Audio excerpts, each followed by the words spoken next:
Rhyme schemes. Do we even need them? Maybe not as much as you think.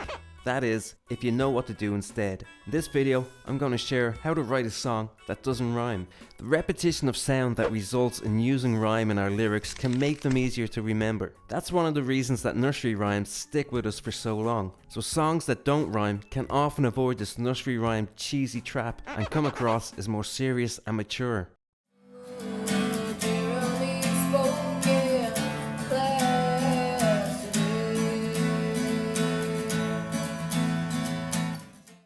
Or be more anti-establishment and less conventional.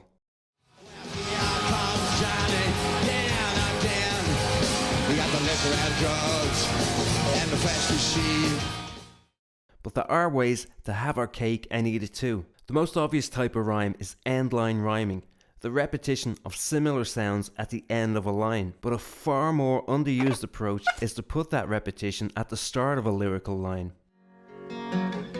Sometimes I feel like I don't have a partner. Sometimes I feel like my only friend is the city I live in.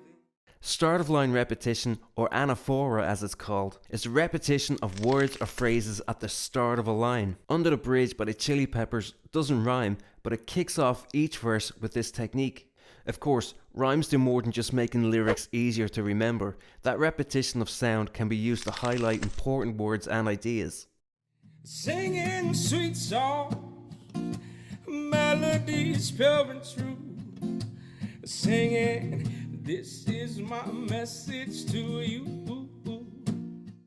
In Three Little Birds, the most important idea in the verse is rhymed. But of course there's other ways to do that. Parallelism is an effective way to highlight words and ideas by using the same grammatical structure. To use this technique, the parts of speech have to line up.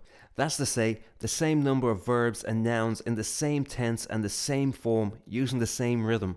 I'm broke but I'm happy, I'm poor but I'm kind, I'm short but I'm healthy, yeah. And this is a powerful technique to emphasize important ideas. You can find it in many historical speeches. At its essence, rhyme is all about the repetition of sound. And a lyric set to a melody not only has pitch, but it also has rhythm. And rhythm is another way we can use repetition of sound. Words are flowing out like endless rain into a paper cup. They slither while they pass and slip away across the universe. Across the Universe by John Lennon is another song that doesn't rhyme, but the lyrics have a lot of rhythmic repetition. And there's other subtle ways that we can connect words and ideas through the repetition of sound. Come on, police, restless man, he talks in mass, buzzes like a Assonance is vowel sound repetition. In Radiohead's Karma Police, we can see the A sound in karma, arrest, man, and maths. The O sound in police and radio. The E sound in police, he, and radio. Alliteration is consonant sound repetition. And we can see the K sound in karma and talk, the M sound in maths and man. And Karma Police also uses Anaphora with the repetition of he, and it almost uses exact parallelism. A lyric without repetitive elements can lack a certain cohesion, but if it's overused, it can often sound cheesy. When used in a creative way, rhyme can be a pleasure and a surprise. Check out this video next and learn how to add more emotion to your lyrics by using rhymes in the right way. Catch you next time.